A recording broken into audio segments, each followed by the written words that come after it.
आप देख रहे हैं पूर्वांचल। नमस्कार, आप देख रहे हैं पूर्वांचल यूपी लाइव। मैं हूं राजेश सोनकर। इस समय हम गोरखपुर के एक ऐसे क्षेत्र में हैं जो हर साल बाढ़ग्रस्त क्षेत्र होता है, वो शेरगढ़ क्षेत्र है। इस शेरगढ़ क्षेत्र के दौरा करने के लिए आए हैं कि चुनावी मुद्दा क्या होगा, किन मुद्दे पे लोग ये चुनाव अपने सांसद को चुनेंगे, क्या है। आप ये बताइए, रवि किशन सांसद रहे 5 साल का, उनका कार्यकाल कैसा रहा?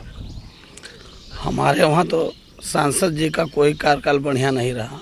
कोई काम नहीं किए, हमारे वहाँ कोई काम नहीं किए हैं। हमारे यहाँ काम जो भी हुआ वो माननीय विधायक विपिन सिंह के द्वारा जो भी हुआ काम हुआ है, और सांसद जी के द्वारा कोई काम नहीं हुआ है। यानी कि विधायक के द्वारा काम हुआ, सांसद के द्वारा काम नहीं हुआ। सांसद इस क्षेत्र का कभी दौरा किए क्या? अभी सांसद हमारे गांव में नहीं आए हैं, और हमारे यहाँ के लोग भी सांसद जी को नहीं जानते हैं। अगर जानते हैं तो सिर्फ माननीय विपिन सिंह को ही जानते हैं, सांसद जी को नहीं कोई जानता है हमारे वहाँ। उनको कोई देखा आए नहीं के गांव में हमारे, तो लोग कैसे जानेंगे? देखे नहीं है कोई लोग। विधायक जी आते हैं, विधायक जी को लोग जानते हैं।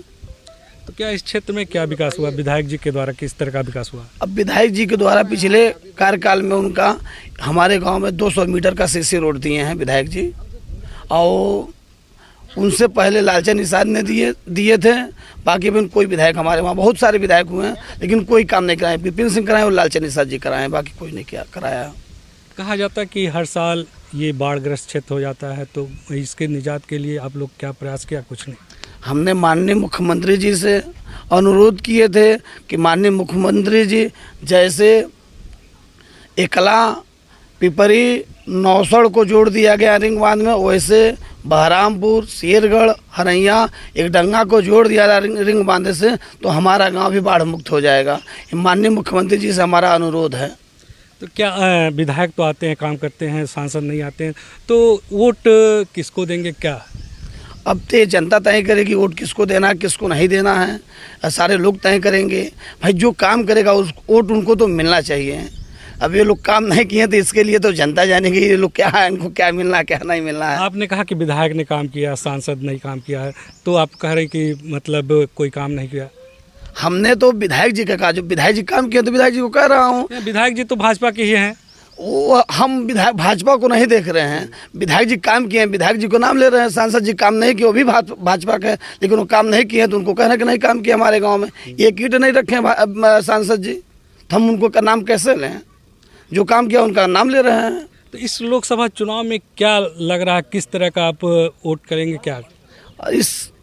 अब इसके बारे में तो कुछ कहना नहीं, जनता ही जवाब देगी, जनता ही रिजल्ट। जनता तो आप भी हैं, जनता तो। चलिए ठीक है, हम लोग इसके आगे बोल नहीं सकते हैं, इसके आगे नहीं बोल सकते हैं। विकास की बात किया जाए तो पूरे देश में विकास, और प्रदेश की विकास की बात किया जाए तो प्रदेश में विकास हो रहा है कि नहीं हो रहा है? हमारे उत्तर सबसे पहले हम माननीय महाराज जी को धन्यवाद देना चाहते हैं। जैसे अखिलेश जी अपने यहाँ विकास किए थे, मायावती जी अपने यहाँ विकास किए, जैसे हमारे गोरखपुर में तो महाराज जी विकास कर रहे हैं, गोरखपुर में कर रहे हैं महाराज जी विकास। लेकिन हम उनसे अनुरोध कर रहे हैं कि हमारे गांव में विकास कर दें, मेरे गांव को रिंग बांध से जोड़ दें, हम लोगों का विकास हो जाएगा। जब बाढ़ नहीं आएगी तो हम लोग भी मजबूत हो जाएंगे। इन्होंने कहा कि महाराज जी तो विकास कर रहे हैं पूरे प्रदेश में, लेकिन इनके गांव को भी रिंग बांध से जोड़ दिया जाए कि इनके क्षेत्र का भी विकास हो जाए। अब बात करेंगे यहाँ के कुछ स्थानीय लोगों से। क्या नाम है आपका? राज कपूर निषाद। सबसे पहले आपके पूर्वांचल टीवी के सभी दर्शकों को नमस्कार करता हूं। निषाद जी, आप निषाद हैं, निषाद समाज से आते हैं, तो यहाँ पे सांसद प्रत्याशी सपा काजल निषाद को दिया है, तो क्या कहेंगे काजल निषाद के? देखिए, एक्चुअली रह गया सवाल काजल जी का, तो अब हम लोग राजनीतिक व्यक्ति हैं, तो मैं इस पे अब समाज तय करेगा कि काजल को जिताएंगे या किसी और प्रत्याशी को जिताएंगे। चुनाव चल रहा है, आगे आए, आज लगभग डेट भी फाइनल हो जाएगा। तो डेट फाइनल हो जाएगा तो उसके हिसाब से अभी बहुत सी पार्टी हैं कि अपना प्रत्याशी नहीं उतारी हैं, हो सकता है उतार सकें, तो भाई उसके हिसाब से तो देखना पड़ेगा। सांसद, भाजपा के सांसद रवि किशन के बारे में क्या कहना चाहिए? सांसद जी से मैं यही कहना चाहता हूं कि सांसद जी, पिछले आप जब 2019 का चुनाव जब आपने लड़ा, तो हमको लगता है कि आप 50% गांव नहीं घूम पाए हों, और जीतने के बाद भी आप नहीं घूम पाए। मतलब 10% घूमे, 90% गांव नहीं घूम पाए। तो फिर विकास कहाँ दिखेगा। जब जनप्रतिनिधि आता है जाता है तभी विकास होता है, उसको कमियां महसूस होती है आने जाने पे, तब होता है। अब ये कहिए कि 4 लेन पे गाड़ी से चलने से विकास नहीं हो पाएगा। विकास तभी होगा जब गांव में जाएंगे तब होगा। जैसे कि योगी और मोदी कह रहे हैं 400 सीट पार, तो क्या विकास पूरे देश और प्रदेश में हुआ कि नहीं? 400 सीट पार अभी आपने देखा है, एक जिम्मेदार अधिकारी जी ने उस टेंशन को नहीं सह पाया 400 सीट पार का, और उन्होंने इस्तीफ़ा दे दिया। तो इस्तीफ़ा दे दिया तो इसका साफ जाहिर होता है कि 4 सीट पे बीजेपी सिमटने जा रही है पूरे देश में। कैसे, क्या कहते हैं ये, इस समय पूरा बीजेपी जो विकास कार्य किए हैं, तो क्या इससे 4 सीट पे समेट जाएगी? एकदम, जो जिताता था सेट करके वही भाग गया, तो अब कहाँ जीत पाएंगे लोग। बैलेट पेपर से चुनाव करा दें आज, विपक्ष में बैठने का दम नहीं रह जाएगा। बैलेट से चुनाव करा दें। उन्हीं के सांसद एक बोलते हैं, जिस संविधान से वो बनकर आज लोकसभा में बैठे हैं, आनंद कुमार अंत, जो कहते हैं कि 400 सीट आएगी तो मैं इस देश का संविधान बदल दूंगा। उस वक्त आप कहाँ थे जब संविधान लिखने की बात आई? आपके पास डिग्री नहीं थी लग रहा है। आज संविधान के बदौलत आपके पास डिग्री है, और आज आप लोकसभा में बैठे हैं और आप संविधान पे उंगली उठा रहे हैं। अपने गिरेबान में झांक कर देख लें पहले आप। 400 का 4 सीट नहीं आएगी, देखिएगा। जनता ने मूड बदल चुका है। हवाई विकास सबको दिखाई दे रहा है। कौन सा विकास किए हैं 10 साल में बता दें? अभी बाढ़ आ जाए सारा विकास खत्म हो जाएगा। इधर बन्ना गुल्ल मारेगा, उधर मारेगा। सारे रेगुलेटर पंप पुराने पड़े हैं जो पिछली दौर की सरकारों ने कराया। अभी इसी गांव में पूर्व में सरकार रही कांग्रेस पार्टी की, जब यहाँ विद्यालय नहीं था तो कांग्रेस पार्टी के तत्कालीन विधायक आदरणीय लालचंद निषाद जी के द्वारा इस विद्यालय का नींव रखा गया। मेरे घर के ही ग्राम प्रधान थे, उनके अथक प्रयास से इस विद्यालय को बनाया गया। बताइए क्या किए हैं ये? 10 साल में एक भी विद्यालय दिए शेरगढ़ में? शेरगढ़ के बच्चे आज भी बाहर पढ़ने जा रहे हैं सरकारी स्कूल से। उनको कम से कम तो 8 तक तो कर देना चाहिए था विद्यालय। प्राथमिक विद्यालय और उच्च माध्यमिक विद्यालय है क्या? कहाँ पे? यहाँ पे है। हाँ है, अभी यहीं पे है विद्यालय। विद्यालय है, पूर्व की सरकार ने विद्यालय बनवाया, तो इनको 3 दर्जा और बढ़ाना था, बढ़ा देना चाहिए ना। देश से प्रदेश, प्रदेश से देश तक सरकार इनकी चल रही है। ग्राम सभा से सरकार चल रही है, ग्राम प्रधान भी इन्हीं का है, जिला पंचायत भी इन्हीं का है, और ब्लॉक प्रमुख भी इन्हीं का है।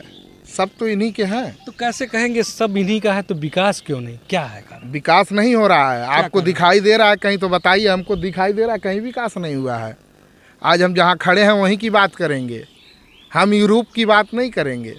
पूरे देश की बात करेंगे, भारत की बात करेंगे ना। भारत की बात करेंगे। भारत में कहीं विकास हुआ है तो बता दीजिए। पिछली सरकारों ने जो एक्सप्रेसवे वगैरह बनाया था उसी पे कराइल चढ़ा रहे हैं। कराइल चढ़ाने से विकास नहीं होता है। जो मायावती ने 5 साल में लखनऊ को हीरा बना दिया, वो 10 साल में गोरखपुर को हीरा नहीं बना पाए, चांदी नहीं बना पाए। बना दें। केवल जीडीए के नाम पे वसूली हो रही है।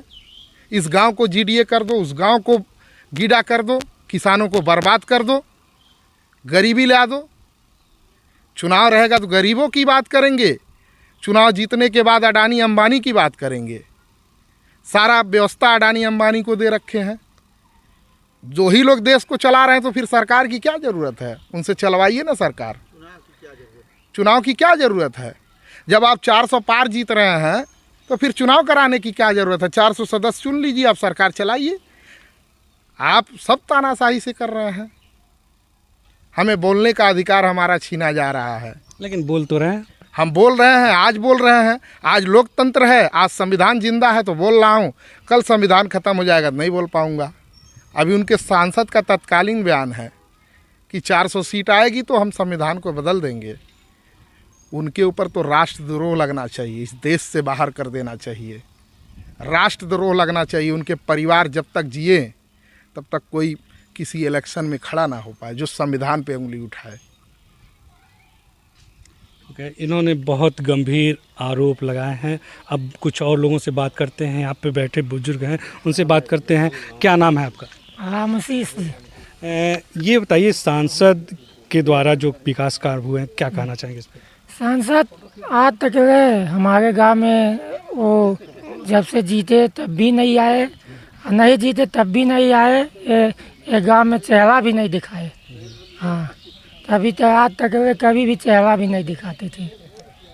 तो क्या लगता है कि आप सांसद को एक बार फिर चुनना चाहेंगे कि? अब उसकी उठी जनता उठी करेगी, उसकी प्रयास, हम क्या कर सकते हैं। अब वो समय आएगा तो जनता बताएगी, चुनेगी। चलिए ठीक है। लोगों में कुछ आक्रोश है सांसद के प्रति, क्योंकि सांसद क्षेत्र में दौरा नहीं किया और उनके द्वारा विकास कार्य भी नहीं हुए। अब बात करते हैं कुछ और लोगों से। आपका क्या नाम है? मेरा नाम फिशरमैन चंद्रभान निषाद, मैं फिशरमैन आर्मी का राष्ट्रीय अध्यक्ष हूँ। यानी कि निषाद समाज के अगुआ के रूप में आप काम करते हैं। तो ये निषाद बाहुल क्षेत्र है, तो क्या कहना चाहेंगे? निषाद क्षेत्र बाहुल क्षेत्र है, निषादों के विकास के लिए क्या हो रहा है? देखिए, निषादों के विकास के लिए आप कहेंगे तो हमारे भारतवर्ष की सरकार जो है निषादों के दम पर बनती है। 60% आपको पूरे भारतवर्ष में निषाद मिलेंगे, कई उपजातियों में बटे हुए हैं, और निषाद के दम पर ये भारत की सरकार बनती है। और जब भारत की सरकार बनती है तो भारत सरकार का एक बहुत बड़ा ब्रेन उनका जो है कि इनके प्रति जो तैयार हो गया है, इस समाज को ज़्यादा से ज़्यादा, इस समाज को अनुदान के दायरे में इनको पीछे ढकेल करके रखो, क्योंकि एक राजा जो है राज किसके ऊपर करता है? प्रजा के ऊपर करता है। और ज़्यादा से ज़्यादा जब इस समाज गरीब रहेगा तो यहाँ पर राज चलेगा। आप देखेंगे उत्तर प्रदेश जो है भारत का प्रधानमंत्री तय करता है, भारत का राष्ट्रपति तय करता है, लेकिन आज उत्तर प्रदेश का भविष्य खराब है। कैसे है खराब? आप हिमाचल का नाम सुने होंगे, सुने हैं ना? हिमाचल राज्य 4 संसद वाला राज्य है।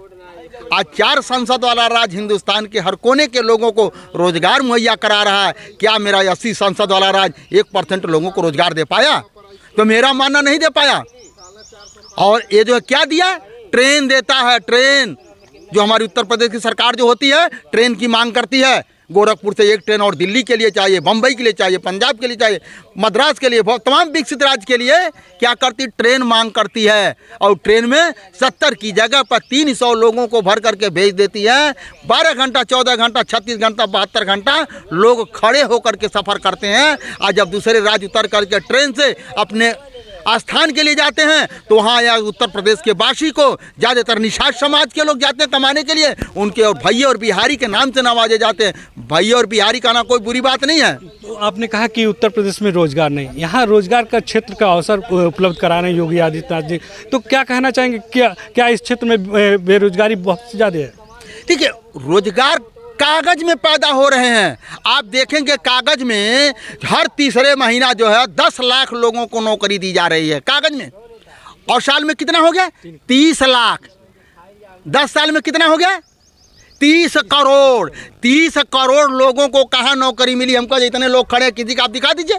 केवल कागज में नौकरी मिल रही है। आप एक अमरीश पुरी का पिक्चर आप देखे होंगे, वो जब आता है कहता है कि सर अंगूठे का निशान ले लो। अमरीश पुरी कहता है अभी और इनको खाने की आदत पड़ने दो, तब अंगूठे का निशान नहीं लेना, अंगूठा ही काट लेना है।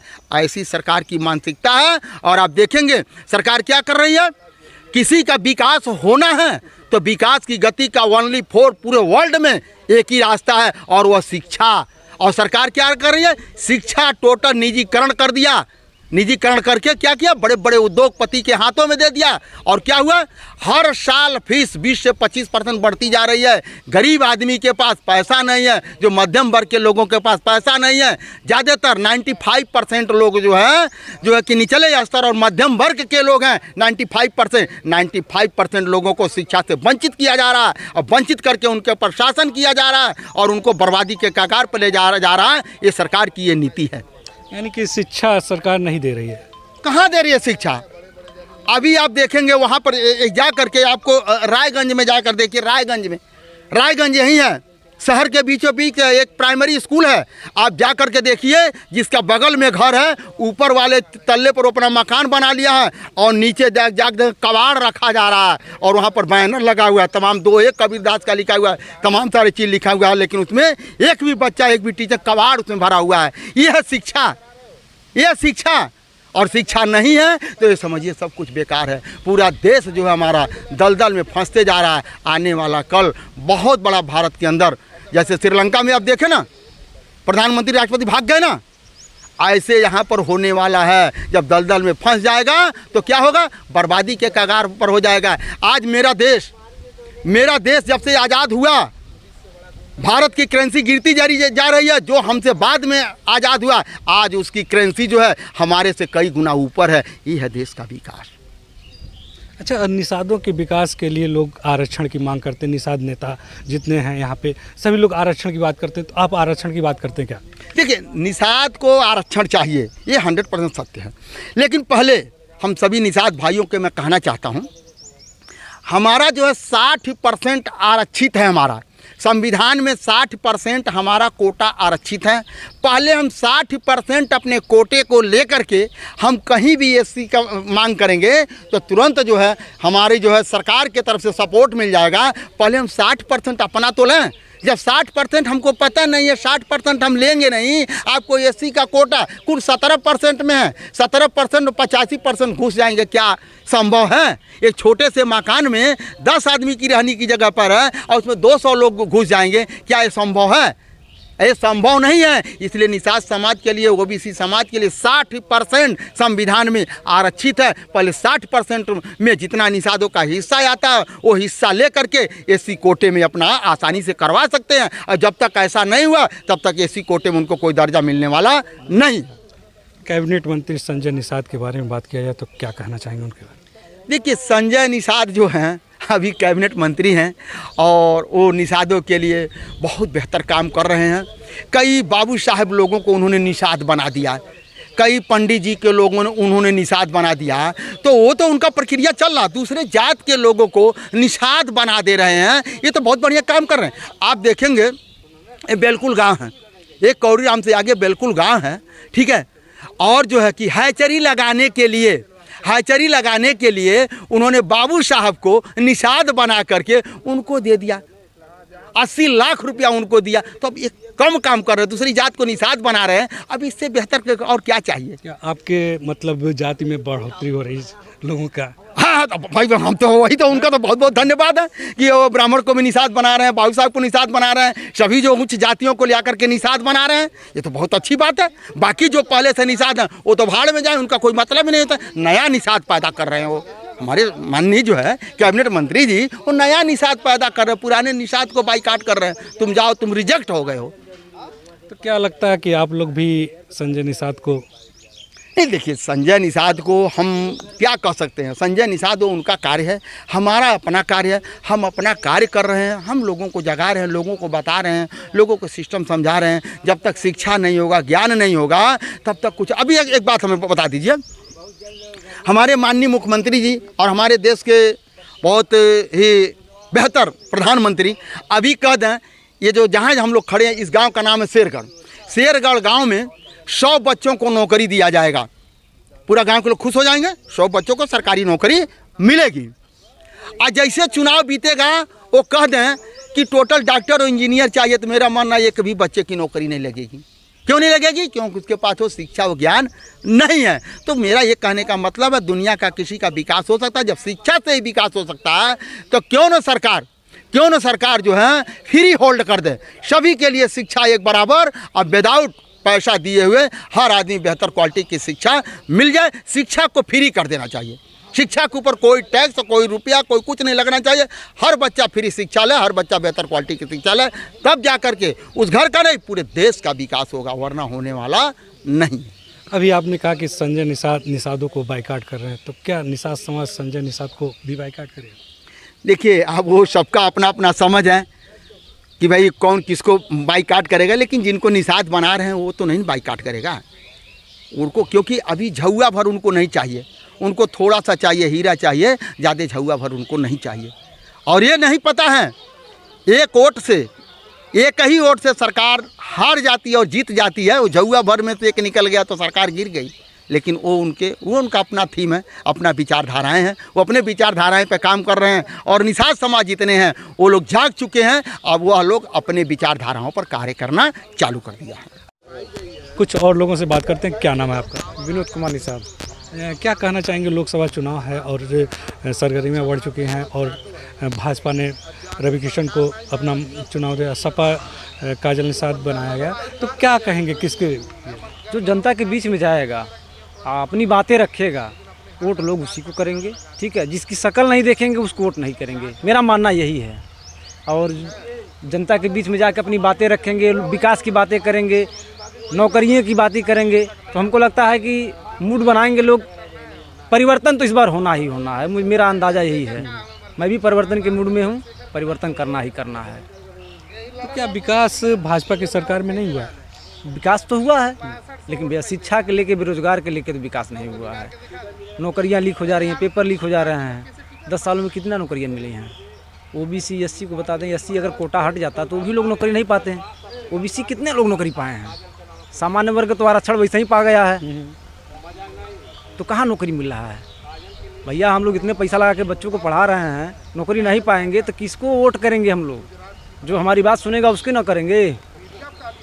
ठीक है। हम इस समय शेरगढ़ के जनता से बात कर रहे थे। शेरगढ़ की जनता ने कहा कि जो विकास करेगा, जो नौकरी देगा, जो बच्चों को नौकरी के लिए काम करेगा, उसके लिए वोट करेंगे। पूर्वांचल यूपी लाइव के लिए मैं राजेश सोनकर।